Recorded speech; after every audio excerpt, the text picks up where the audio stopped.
Good evening, everybody. This is Dennis Wong, clinical consultant pharmacist and wellness coach from Center Nutrition and Center Pharmacy in Winnipeg.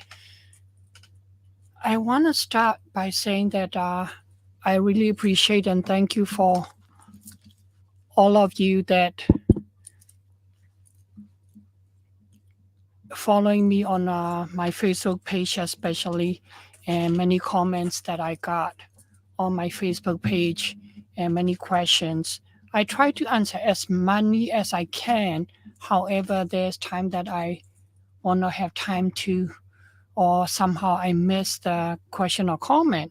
So I'm coming online tonight live and hoping that people can join me and I can then answer the questions that they may have, specific question that they may have. Um, to start with, I will not suggest treatment or diagnose here because I can't without working with you closely and knowing exactly your medical history, etc. But specific general question that I'm hoping that I can help answer. So if you have any question, you can put that in the comment section, and hopefully I can monitor that better. This is my first time doing live Q&A, so I'm still learning myself how to see everybody and how to see the comments. So I hope that people will join me, and if you have any question, if you can put it in the comment, and hopefully I can see your comment and I can answer for you if you have any question. How is your day today? It's Thursday, kind of with a short week. It's kind of middle of the week for me.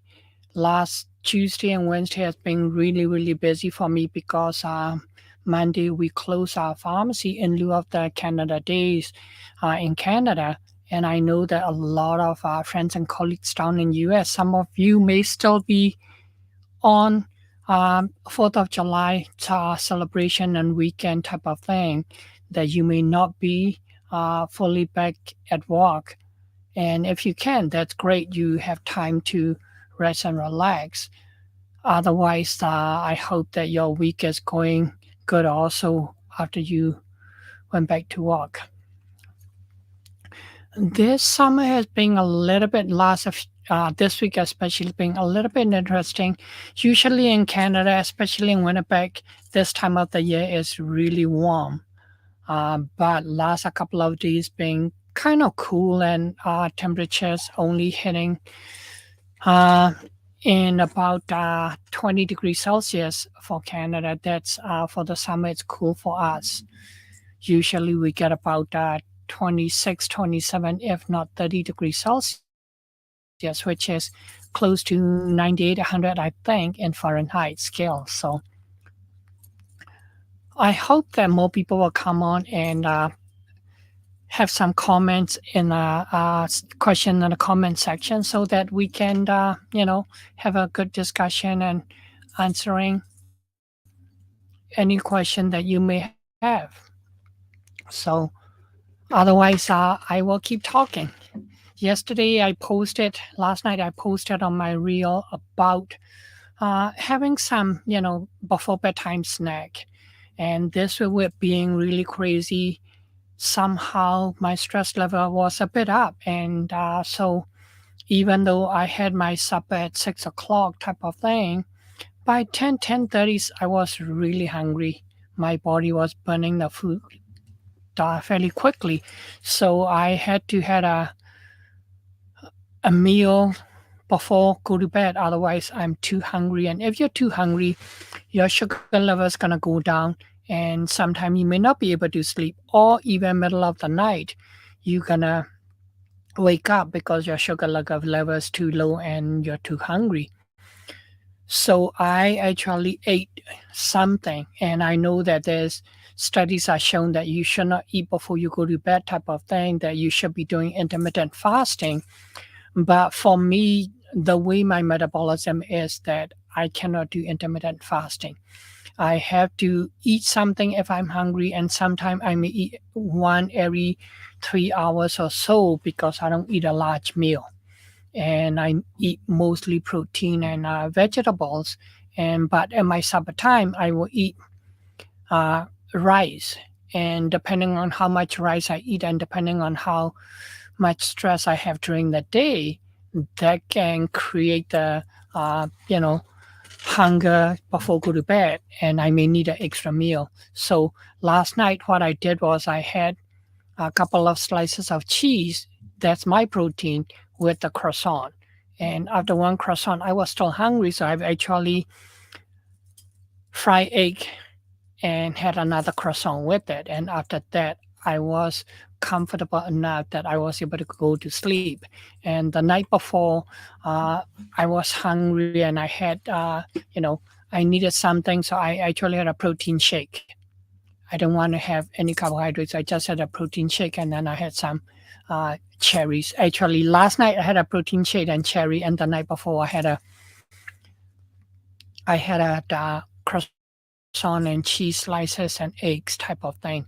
So you need to. The key thing is that you need to understand your body, and you need to eat accordingly. A lot of time is that the food that we eat can help us or harm us, because I know that there's a lot of people that will eat whatever they can because they're so busy, or sometimes they will skip lunch, etc. And that actually does not help our body. Our body will get into more stress, fight or flight situation. And then at the end of the night, you end up overeating at supper time because you're so hungry throughout the day because you didn't have time to eat, or you don't eat proper food. Like if you do a lot of fast food regularly, you you will notice that later on, after within 3 weeks to 4 weeks, you're gonna feel uncomfortable and you're gonna get sick. And there's a couple of documentary and a couple of documentary and movie talk about that already. One of them, if you haven't had a chance to watch Super Size Me. The gentleman in there, he ate McDonald's and all the fast food for uh, every meal, and within a few days he was throwing up because his stomach cannot handle the fast food. And then within, I believe, a month, his blood pressure went up, his cholesterol went up, and he was really sick, and he was gaining weight, and he was fatigued.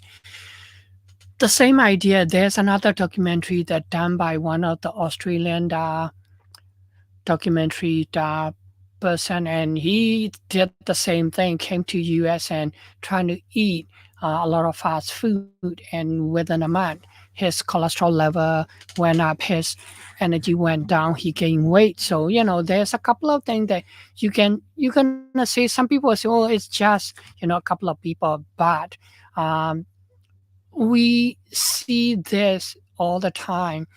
In US and Canada, we have this pandemic of overweight people, and pandemic of people having fatigue and low energy, and brain fog, all of that. If you modify your food to start with, you will have a way better energy level and way better health outcome. The simple way I tell a lot of people is eat more protein and eat more vegetables, and watch out on your simple carbohydrate. If you want to, you can eat complex carbohydrate. If not, then you need to have more protein and vegetables more than your carbohydrate, and cut out on sugary drink like sodas, pop, all of that, and even fruit juices. My kid, I buy them organic juice, but they are not allowed to drink juice straight. They've been trained since they were little to dilute the juice with water. So if they want it a little bit sweeter, they will dilute 50-50. That's max I allow them, and that's how they learn it. But usually, as they would do a quarter of juice to two-quarter of water, if not a third of juice to two-third of water, and that's how they drink. Initially, when first time they had a forced juice without dilution, they couldn't take it because it's just too sweet for them. But now that they're teenager, they like that sugar here and there, and I allow them as a treat. But at home, they always dilute their juice, or they just drink the water. My 17-year-old, he just drink the water. He doesn't even put the juice in it. But if he go out with friends and stuff, then he'll have an iced tea or ginger ale, and that's what they do. So you have to train them when they were young, and even as you're adult, you can train yourself consciously. And I talk about conscious living, day to day, what you are doing and what you're going to be doing. Think about it, just a minute type of thing. You're going to say something. Before you say something, if you're upset, slow it down by taking a 5 deep breath before you say something, or you respond to somebody when you're upset, and then you can then say something better, rather than something reactive come out. And the same thing, if you're going to eat something, you're hungry, think about it. Is it good for me? Is it going to help me? I know a lot of people say, I don't care. And the more you have that attitude, the more health issue you're going to have, because you're just eating whatever. And, regardless of good, bad, or ugly. So I'm just trying to share a few different things. And then, of course, environmental toxin. We talk a little bit about it over the last few weeks on the Facebook Live and podcast. I have all my Facebook Live that we did last a few weeks. It's all posted on the podcast, so you can go find it at the Spotify or Apple Podcasts, or even Google and Amazon. My podcasts are there, and you can go look at specific thing. We talk about stress and digestive function, stress and sleep. Last week we talked about stress and hormones, and also I believe we have one episode about stress and weight issue. And then initially inaugural thing that I did was I actually had a discussion interview with Dr. James Wilson, the ND, and one of my early mentor who created the term adrenal fatigue. And we discuss about, what is adrenal fatigue and what stress is doing, and how our body responds to stress, and how chronic stress can really cause major health issue in our system. So all of those are on the podcast channel, Spotify, Apple Podcasts, Google Podcasts, Amazon. So you can go find them. If you don't want to ask a question here, you can definitely connect with me. If you see that link tree going through there, those are on my Facebook page, Instagram, all of that, and you can go click there, and you can either uh, set up a 15 minutes complimentary wellness strategy call with me to find out, what is going on with your health and how I can help you. Or if you know that, what's going on and you want help and you want to work with me, you can definitely book a one-on-one consult through that link also. And then we can set up the either half an hour or an hour full consult, and then we can then assess detail of what's going on and what we can do to help you with lifestyle, food, and supplementation. I want to talk a little about supplement, because I did not mention a lot on my podcast. With the stress, your body burn out a lot more vitamin B complex, magnesium, and also another chronic stress, your gut tend to have a bacteria imbalance. So from the food point of view, that's why I said eat lots of vegetables, because vegetables are high in vitamin B complex and also lots of minerals. And I talk about eating fermented food because that's good source of probiotics. So kimchi, sauerkraut, you know, pickle, beets. You can eat pickles, asparagus. Those are some fermented food that I can, mention a few, but I'm sure every culture has different fermented food that I don't know about. And I've talked to a few patients in my pharmacy and they say, oh, yeah, we have this type of fermented food and we eat a lot of that. So that's where, you need to go sometime also as I tell people that eat your culture. So the food that you used to eat all the time, just because we're not America, that does not mean that you have to, throw it away and eat or not American food. Like I eat variety. I like steak. I have no issue with it. I like smoked meat, etc. I do myself, and but at the same time, I still will eat a lot of Chinese food. When I go for vegetables, my main vegetables are all Chinese vegetables like bok choy and etc. etc. And we stir fry the way we used to eat because that's how I like my vegetables. That's how I'm used to, and that's how I've been eating since I was little, being Chinese. So the same idea that certain food you been eating it the way you've been eating, then continue on eating that way. But yeah, definitely watch sugar. Hi, Lena. Thank you for the comment. Yeah, absolutely. Cut out the sugar and eat more vegetables and fruit. I just read the article today that you can eat fruit, but also you have to watch a little bit. And then that's what I tell a lot of people that don't eat more than 1 or 2 serving of fruit a day. And this article generally said you can eat up to about 3 serving of fruit a day. But if you eat more than 3 serving, that doesn't really give you any benefit anymore by you're loading more sugar from the fruit. So just watch that a little bit because I had a couple of patients a few years back that came to me with fatigue, etc. And I found out that they were actually one gentleman owned a restaurant and he was actually eating fruit all the time because he being told and understand that fruit are good for you, and so he's avoid all the meat, and every time he had time he doesn't have time to eat properly, so every time he had time to go eat something small meal he'll be eating fruit, and he ended up eating so much fruit that he became actually exhausted because of the so much sugar and he was gaining belly fat.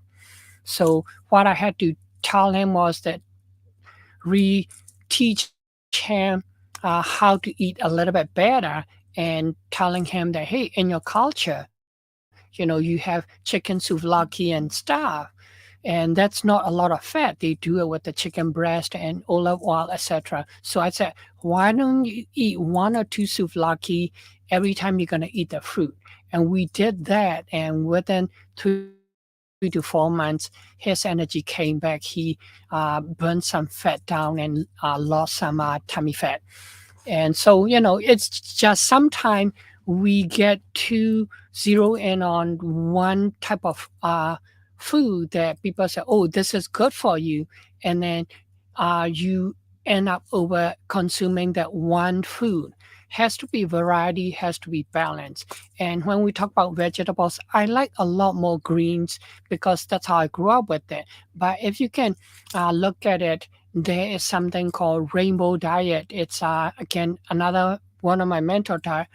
Deanna Minnick, wrote a book called Rainbow Diet, and she talk about it on Facebook and Instagram a lot that you should be eating rainbow color of vegetables, especially so that you get different phytonutrients and vitamins and minerals, because not one's going to give you everything.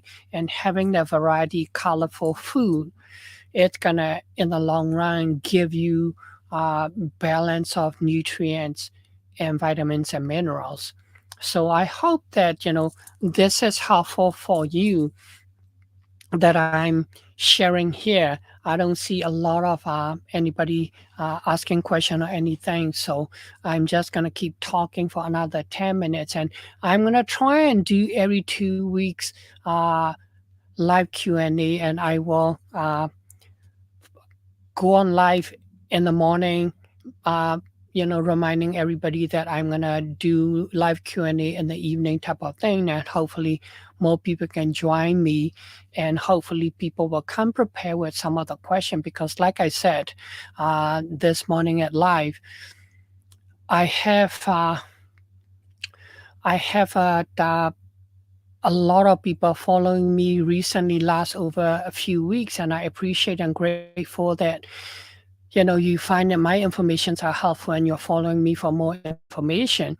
And I had a lot of comment and question on a few of my posts, and I try to answer them. But combination, I do Facebook reel and stuff almost every night for a minute or less than a minute, sharing information, and I get about average of 2,000 view on each of the reel almost every night. And with that, there's a lot of comments and a lot of questions, and it's combined.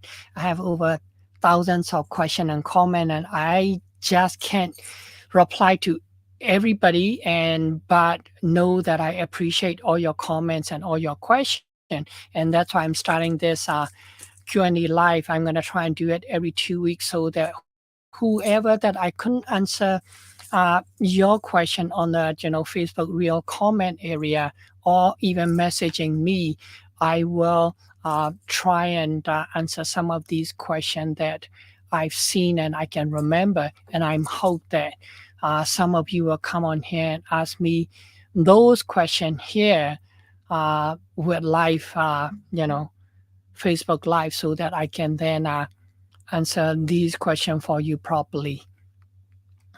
The other thing that I want to touch on a little bit is environment toxin and how to detox. Again, going back to bowel movement.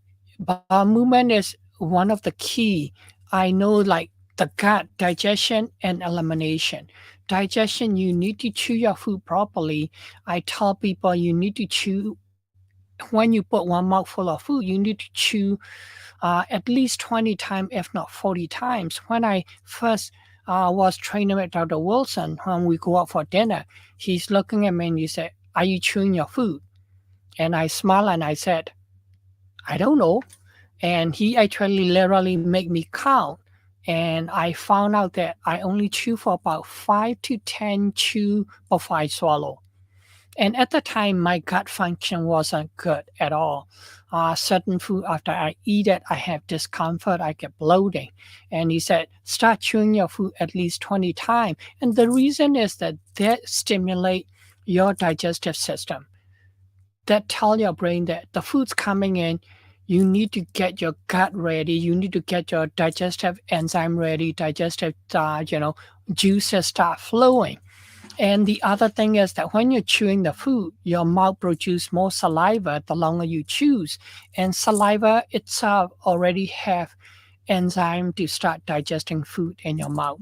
And the other thing is that your gut doesn't have teeth. This is the only area that we have teeth in our mouth that physically we can eat down, especially, vegetables, fiber, and meat. And the more you chew it, the easier for your digestive system to extract and further digest the food and extract the nutrient properly. And then your gut can absorb the nutrients for you to use as energy and fuel. The other part is elimination. If you don't have a proper bowel movement, your body will reabsorb all the toxin that your liver dump into your colon. And then you got recirculation of, hormones and toxins and waste. And if that keep happening in the long run, you may end up with weight gain because when you cannot eliminate toxin, get rid of the toxin from your body actually store them in fat cells. So the body will make more fat cells to store these toxin in there. And then the other thing is that if you have over toxic, you're gonna get headache. One of the things that your body tell you when you're having headache is either your bodies have a toxin overload or you got environmental toxin that affecting you, like some people, they get smaller perfume, etc., they get headache. They are so sensitive to these chemicals that they get headache right away. But I have patients that come to me with migraine headache for years and they have no idea, nothing works, prescription medication did not work. And until I supported the uh, digestion, bacteria balance in the gut, and also improve their liver detoxification and bowel movement. Within a week, we were able to reduce the amount of migraine that the patients having, and to the point that they were no longer migraine. The person may get one or two headache, minor headache still in a day type of thing compared to 3 or 4 migraine every day. So that is one of the things that you should be looking at. The other thing is again the light, right? The blue light. Right now I got yellow light in my studio and I got a light ring, but I turn it to yellow instead of the white light. So I'm not getting hit by the blue light. But sometimes, way back when, maybe a year or so ago, some of you may follow me, see me wearing these funny glasses with either red or yellow lens in it. And that's actually is my blue light blocking glasses. I have not been using it lately because I've been switching all my light and adjusting it to more orange light type of thing. On my phone, I've actually turned off the blue light. I have it as a night shift so it's always my screen is a yellow color rather than white. And one bad thing is I travel a lot to conferences lately, and when I get to security, my QR code for boarding pass with a yellow screen, it doesn't work as good. But now Apple came out with a better idea that when I put my boarding pass QR code into my Apple Wallet, and when I open the Apple Wallet turn the whole screen onto blue light, bright light. So just for the moment when I'm showing them a QR code for my plane ticket, the screen's brighter so they can scan it. After that, I switch it off the wallet, then the whole screen go back to sort of yellowish brown color. So I hope that these informations are helpful that I'm sharing. I'm not doing one thing, whatever. I'm going from one to another, and I'm sorry that if I'm jumping around. I hope that you can follow some of these information that I'm sharing. And like I said, I appreciate that, and I just because I got so many comments and follower right now on my Facebook page. I got 45,000 follower, and on my TikTok I got 32,000 follower. And so trying to answer all the comments and question is just a little bit harder, that I cannot catch up with everything. So I'm gonna supplement with this Q&A live every 2 weeks for all the question that I'm getting. If I miss anything, please come on here and ask me the question in the comments so that I can answer your question for you. Until then, I am coming back on with the Facebook Live podcast next Tuesday. And I'm going to have one of my mentors, Dr. Bob Rakowski, coming on the Facebook Live as a special guest speaker to talk about concussion. He is one of the leading nutritionists, chiropractor that I've learned from and I train with, and still follow him very closely to the point that we became good friends. I actually started following him back in 2006. And and so now we became good friend, and he's actually treated a lot of professional athletes in many area, uh, and one of the area I wanted to discuss and bring on is concussion. Some of the athletes that he worked with before was Yao Ming, even the Holyfield, and even now I know that he's actively working with even the Holyfield's son, who is now professional boxer also. So it's going to be a very interesting discussion with him. We're going to talk about concussion, and we're going to end up talking about the whole lifestyle and nutrition, etc., etc. Because as you may know now, following me, even though I talk about stress, even though I talk about, sleep issue, gut issue, not one thing that happened. Everything is connected, everything is related in our body. You can just talk about brain, you can talk about heart, you can just talk about hormones, and you can just talk about sleep. Everything is interrelated. If you're gonna fix one area, you need to know what's going on and is other area affecting that. So if we're gonna talk about brain, we have to see is other thing affecting the brain function, and is other thing hindering your brain healing. And so, it's going to be a very interesting discussion. So I hope that I will see many of you on Tuesday night at 7 p.m. Central Standard Time. Until then, I hope that you have a wonderful evening, what left of it, and just slow down, take a deep breath, and be kind to yourself and be kind to others.